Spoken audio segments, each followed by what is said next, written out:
आप लोग देख रहे हैं मेरा चैनल चंद्रयान गुरु विद चंद्र प्रकाश शुक्ला। आइए मैं अब आपको आगे, मैंने आपको कल काफ़ी बता दिया था, ठीक है, चुंबक के विषय में और चुंबकीय बल रेखाएं, ये टॉपिक हो गया है। तो अब हम लोग इस पर करेंगे। देखिए ये एग्ज़ाम के पॉइंट ऑफ व्यू से इतना इम्पोर्टेंट नहीं है, ठीक है, लेकिन फिर भी मैं आपको पढ़ा रहा हूँ। मैं इसी वीडियो में आपको बायो-सेवर्ट लॉ और आपको जो है अनंत धारावाही चालक के कारण चुंबकीय क्षेत्र, ये सब निकलवाऊंगा इसी वीडियो में। वीडियो थोड़ा ज़्यादा लंबा नहीं, लेकिन तब भी 20 मिनट का हो जाएगा। मैं तीनों करवा दूंगा आपको। देखिए आरएस्टेड प्रयोग क्या है, आरएस्टेड जो थे, तो ये बात पहले क्लियर कर लीजिए कि इस चैप्टर में हम लोग कर क्या रहे हैं। तो किसी भी धारावाही चालक में, यानी कोई तार है, वायर है, उसमें यदि करंट फ्लो होता है, हम एसी नहीं डीसी करंट की बात कर रहे हैं, तो अगर करंट फ्लो होता है तो उसके अराउंड चारों तरफ चुंबकीय क्षेत्र यानी मैग्नेटिक फील्ड डेवलप होता है, ठीक है। तो इस एक्सपेरिमेंट को अरिस्टस ने किया और करके दिखाया। क्या है इसमें आपको मैं बता देता हूँ।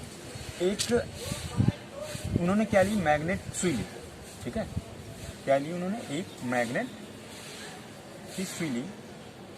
इस तरीके की अलग अलग टाइप की सुई हो सकती है। इसका एन साइड यानी एन और एस, ये पोल इसके थे। इन्होंने क्या किया, इसके ऊपर एक कॉपर का वायर रखा, एक कॉपर का वायर रखा, कॉपर का चालक, ठीक है। जब कॉपर का चालक इन्होंने रखा और इस पर करंट फ्लो किया, तो उन्होंने क्या देखा कि जो ये मैग्नेट की सुई है वो रिफ्लेक्ट होती है, ठीक है, क्या हो रही है, हिल रही है। तो उससे उन्होंने कंक्लूजन निकाला कि अगर ये हिलती है तो इसका मतलब हुआ कि इस वायर में मैग्नेटिक फील्ड डेवलप हुई। तभी तो मैग्नेट को देख के ही तो रिपल या अट्रैक्ट हो सकता है, ये तो प्रतिकर्षित होगा या आकर्षित होगा।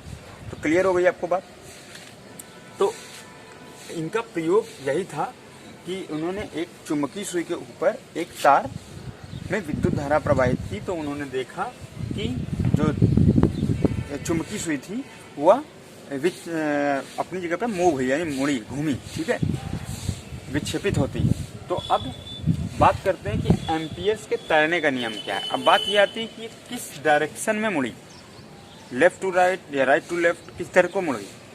तो इसके लिए उन्होंने एक नियम दिया, एम्पियर के तैरने का नियम। क्या नियम दिया, एम्पियर के तैरने का नियम। उन्होंने कहा कि अगर कोई इंसान, मान लो एक नदी है, उसमें तैर रहा है, क्या कर रहा है उसमें, मान लो अगर कोई इंसान है वो क्या कर रहा है, अगर तैर रहा है, ठीक है,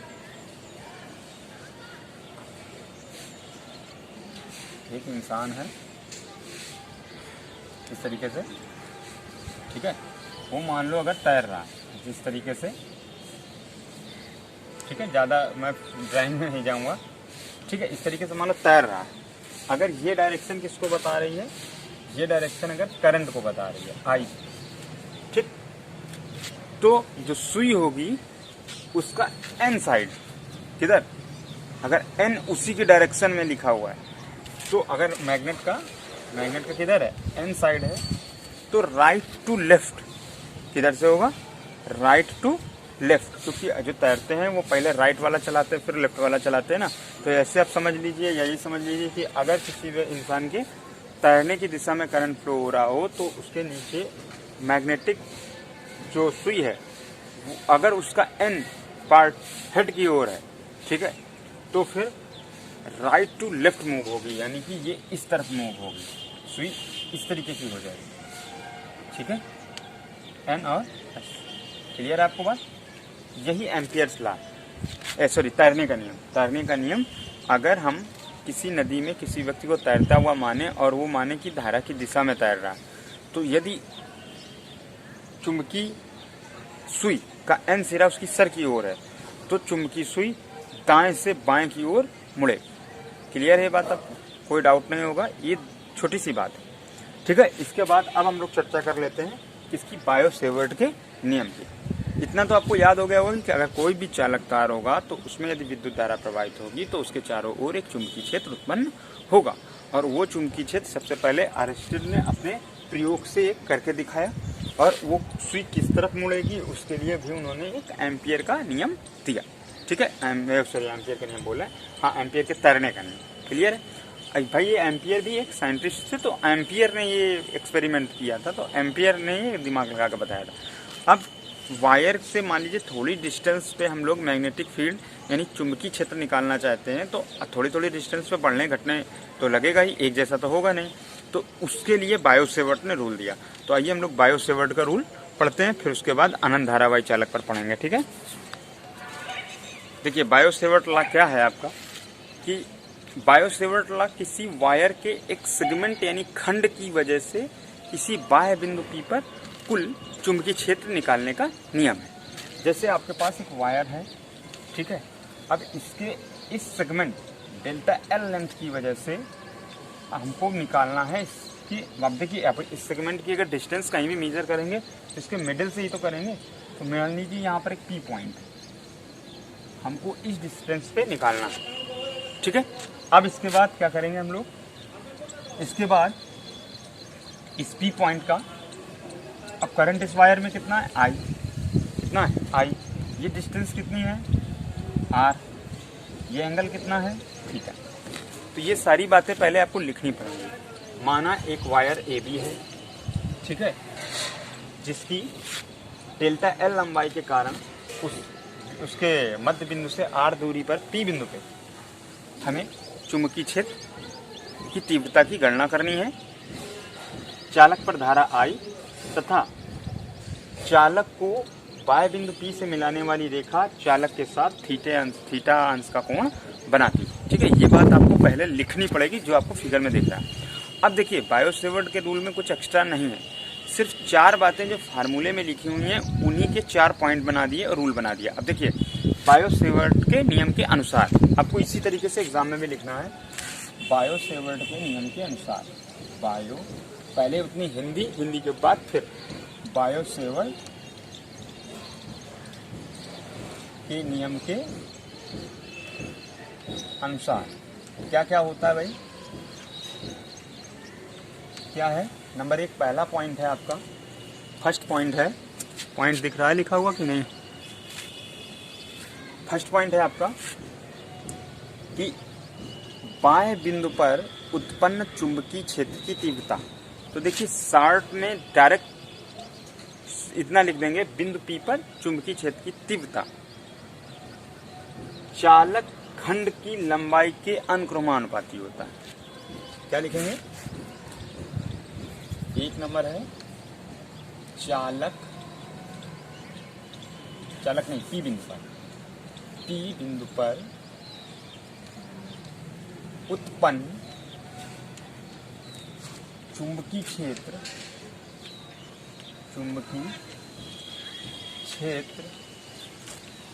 की तीव्रता चालक खंड की लंबाई के अनुक्रमानुपाती होता है, अनुक्रमानुपाती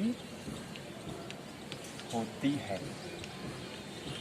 ठीक है। ये पहला पॉइंट हो गया, यानी B अनुक्रमानुपाती डेल्टा, ठीक।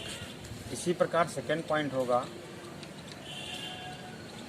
अब देखिए चुंबकीय क्षेत्र की तीव्रता को मैं शॉर्ट में लिख रहा हूँ, B यानी चुंबकीय क्षेत्र की तीव्रता चालक में बहने वाली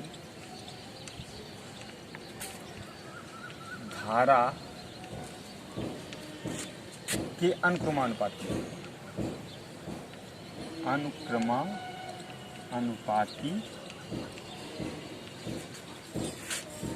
होती है। देखिए इसी को साफ सफाई कहते हैं। आप अब जहाँ जगह नहीं है तो मत उसमें खींचा लेदर करिए, ठीक है, उसको खराब मत लिखिए, अच्छे से लिख दीजिए ना, आपकी लाइन तो बर्बाद ही होगी ना। अनुक्रमानुपाती होती है, ठीक है। बी जो है चुंबकीय क्षेत्र की तीव्रता चालक में बहने वाली धारा के अनुक्रमानुपाती होती है, बी अनुक्रमानुपाती आई। फिर उसके बाद अगला नेक्स्ट पॉइंट क्या लिखोगे आप, तीसरा पॉइंट रहेगा जो ये कोण है, ठीक है ना। तो आप कहोगे ये, इसको बोलोगे क्या वर्ड में, आपको हो सकता है चमक रहा होगा उतनी, क्योंकि धूप आ गई है। चलिए, तो सेंसर में जो है वो डार्कनेस नहीं रहती, ठीक है। इसके बाद धारा चुंबकीय क्षेत्र यानी बी, चालक तार तथा चालक तार को पी बिंदु तक मिलाने वाली रेखा के मध्य बने कोण के साइन के अनुक्रमानुपाती होता है। क्लियर है? फिर से आप एक बार क्लियर करिए मैंने क्या बोला। बी जो होता है चुंबकीय क्षेत्र की तीव्रता चालक तार तथा चालक को बाह्य बिंदु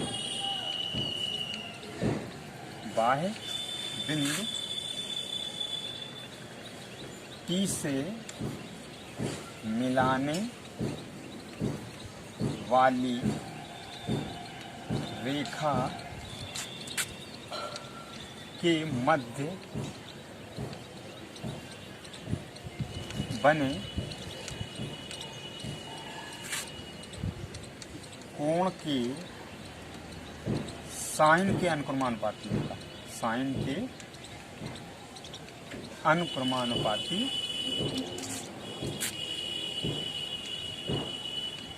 होती है। ठीक, तो क्या हो गया, यानी बी अनुक्रमानुपाती साइन थीटा। कोई दिक्कत, कोई डाउट? फिर उसके बाद नेक्स्ट फोर्थ पॉइंट है आपका विद्युत क्षेत्र की चुंबकीय क्षेत्र की तीव्रता चालक को बाह्य बिंदु तक मिलाने वाली दूरी के वर्ग के व्युत्क्रमानुपाती होती है। व्युत्क्रमानुपाती होती है। ठीक, यानी कि बी व्युत्क्रमानुपाती का मतलब होता है अपॉन में लिखना है, और वो भी वर्ग के यानी स्क्वायर। कोई प्रॉब्लम? यहाँ तक क्लियर हो गया। अब देखिए, अब इसके अलावा कुछ नहीं है, इन सभी को कंबाइन कर देना। मेरे पास जगह कम है इसलिए मैं इस तरफ कर रहा हूँ। बी प्रोपोर्शनल सब कुछ कर लिया तो आई आ गया, डेल्टा एल आ गया, साइन थीटा आ गया, क्योंकि सब ऊपर रहेंगे, और नीचे आ जाएगा। कोई प्रॉब्लम? फिर ये कांस्टेंट, यहाँ पे अगर ये प्रोपोर्शनल का साइन हटेगा तो ये कांस्टेंट आ जाएगा बराबर के आई डेल्टा एल साइन थीटा बटे आर स्क्वायर।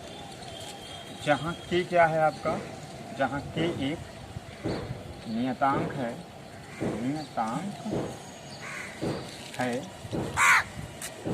जिसका मान आगे आपको दिख रहा है कि नहीं, जिसका मान कितना होता है, म्यू नॉट अपॉन 4 पाई। कितना है? म्यू नॉट अपॉन 4 पाई। और एक चीज़ और याद रखिएगा कि म्यू नॉट अपॉन 4 पाई में म्यू नॉट क्या है, B equal mu naught upon 4 pi I delta L sine theta upon R. ठीक है, अब देखिए, जहाँ म्यू नॉट क्या है, ये फार्मूला आपका कंप्लीट हो गया, ये बन गया, लेकिन ये आपको डिटेल लिखनी पड़ेगी। जहाँ म्यू नॉट निर्वात की चुंबकशीलता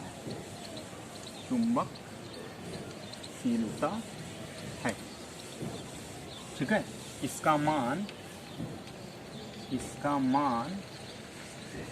4 पाई गुणे 10 की घात 7। कितना होता है? 4 गुणे 10 की घात 7। ठीक है, -7, सॉरी माइनस क्या होगा, -7। क्लियर रखिएगा। तो अब आपको क्लियर हो गया होगा कि मुझे क्या, आप लोग फेयर कॉपी पे लिखेंगे या बोर्ड एग्जाम में क्या लिखेंगे। बायो सेवर्ट के रूल पे आपको इतना लिखना होगा। ठीक है, क्वेश्चन बैंक वगैरह में दिया हुआ है, लेकिन सिर्फ 4 पॉइंट दिए, उसके बाद आपको ये नहीं, लेकिन आप यहाँ तक पूरा जब कंप्लीट लिखेंगे तब आपको अच्छे मार्क्स मिलेंगे। ठीक, इसके बाद बायो सेवर्ट नियम क्लियर होगा। सिर्फ आपको 4 पॉइंट याद करने हैं, उनको सबको कंबाइन करना है और कंबाइन करने के बाद की कांस्टेंट लगाना है। कांस्टेंट के बाद वहाँ पर म्यू नॉट अपॉन 4 पाई, और म्यू नॉट की वैल्यू कितनी होती है 4 पाई इंटू 10⁻⁻7। तो 4 पाई से 4 पाई कट जाएगा, तो इस पूरे की वैल्यू हम ये बोल सकते हैं कि 10⁻⁻7 हो सकती है। क्लियर है। अब इसके बाद हम लोग नेक्स्ट कौन सा करेंगे, अगला अब हम लोग करते हैं, आइए अनंत धारावाही के कारण जो है क्या निकालते हैं, चुंबकीय क्षेत्र निकालते हैं। ठीक है, ये तो क्लियर हो गया होगा आपको। देखिए आइए हम लोग करते हैं अनंत लंबाई के सीधे धारावाही चालक के कारण उत्पन्न चुंबकीय क्षेत्र। ठीक है, यानी कि magnetic field produced due to a current carrying straight conductor of infinite length. तो देखिए इसमें बहुत सिंपल है, उससे बहुत ज़्यादा सिंपल है। एक मैंने मान लिया ये इन्फिनिटिव लेंथ का मेरे पास आई करंट ले जाने वाला एक कैरिंग कंडक्टर यानी एक चालक है। मेरे पास अनंत लंबाई का एक चालक है जिसमें विद्युत धारा आई प्रवाहित हो रही है। इससे आर दूरी पर कितने पर स्ट्रेट है, ध्यान रखिएगा, करंट 90 डिग्री पर बिल्कुल। आर डिस्टेंस पे एक पी पॉइंट है और उस पी पॉइंट पे हमको क्या निकालना है, मैग्नेटिक फील्ड ज्ञात करनी है। ये आप हिंदी पहले लिख लेंगे। माना एक अनंत लंबाई का चालक है जिसमें आई एम्पियर की धारा प्रवाहित हो रही है, जिससे आर दूरी पर एक बिंदु पी है, वहाँ पर हमें चुंबकीय क्षेत्र की तीव्रता ज्ञात करनी है। तो अब इसमें भी वही 2 पॉइंट। ठीक है, तो उत्पन्न चुंबकीय क्षेत्र की तीव्रता, तो हम पूरा हिंदी ना लिख के मैं शॉर्ट में आपको लिख रहा हूँ। नंबर 1 या लिख देता हूँ, पी बिंदु पर उत्पन्न चुंबकीय क्षेत्र की तीव्रता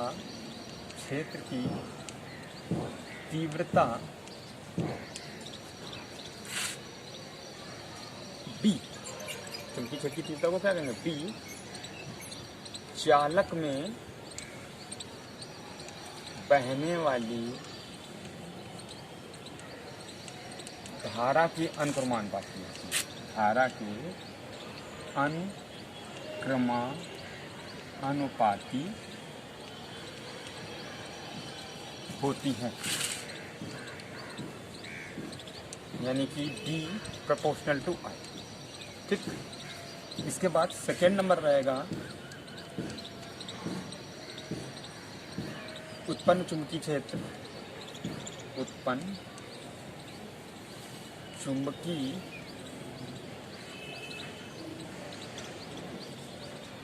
क्षेत्र की तीव्रता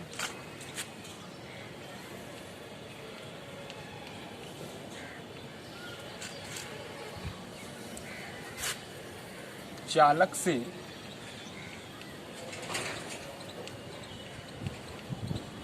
बिंदु की दूरी r के व्युत्क्रमानुपाती होती है, व्युत्क्रमानुपाती होती है।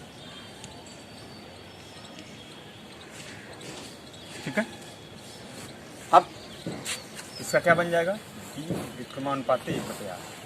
बस 2 ही पॉइंट हैं इसमें, इन दोनों को कंबाइन कर देना। तो जब हमने कंबाइन किया तो क्या बन गया हमारे पास, DI/r। ये हट जाएगा कांस्टेंट, तो क्या बन जाएगा आपके पास, KI/r, जहाँ K एक नियतांक है,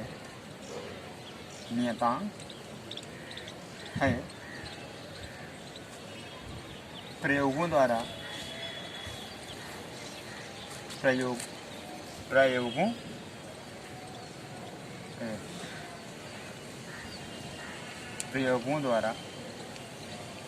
इसका मान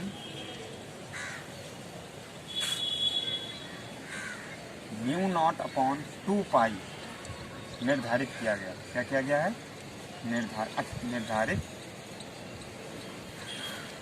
किया गया। ठीक है, तो यही आपका फार्मूला क्या बन जाएगा, यहाँ पर आपको दिख तो रहा नहीं होगा, इसमें मैं इधर बगल में लिख देता हूँ। ठीक है, ये पार्ट में इस तरफ इतना बन जाएगा आपके पास P बराबर mu naught upon 2 pi I upon R. ये वेरी वेरी वेरी इंपॉर्टेंट है। देखिए कंफ्यूज मत होइएगा, यहाँ पर 2 का मल्टीप्लाई और डिवाइड कर लेते हैं तो यहाँ हो जाएगा म्यू नॉट अपॉन 4 पाई, और म्यू नॉट अपॉन 4 पाई पूरे की वैल्यू क्या होती है 10 की पावर -7, ठीक है ना, याद रखिएगा। तो अब हम डायरेक्ट इसको कर लिख लें, जहाँ म्यू नॉट विद चुंबकशीलता है, निर्वात की चुंबकशीलता, और म्यू नॉट अपॉन 2 पाई की वैल्यू पूरी कितनी हो जाएगी 2 इंटू 10 की पावर -7। मैंने आपको मात्रक नहीं लिखाया था पीछे वाले में, चलिए इस बार लिखा देता हूँ, न्यूटन पर एम्पियर स्क्वायर। ध्यान रखिएगा, वो चाहे म्यू नॉट अपॉन 4 पाई हो या म्यू नॉट अपॉन, ये म्यू नॉट की यूनिट है, ध्यान रखिएगा, मात्रक है उसका। तो अब आपको क्लियर हो गया होगा मेरे हिसाब से, पूरा इम्पॉर्टेंट है, इसका एक न्यूमेरिकल आता ही आता है, तो इस फार्मूले को आप ज़रूर से ज़रूर याद रखिएगा, ठीक है। तो इस वीडियो में इतना ही रखते हैं, फिर नेक्स्ट वीडियो में आपको मैं आगे के नए टॉपिक बताऊंगा और इससे रिलेटेड न्यूमेरिकल आपको पूरे कराऊंगा, ठीक है। कोई प्रॉब्लम हो, कोई मिस्टेक हो तो उसको कमेंट बॉक्स में लिखिएगा ज़रूर। लाइक कीजिए, शेयर कीजिए, और ज्ञान की गंगा बहाते, शेयर करते रहें, ज्ञान की गंगा बहाते रहें।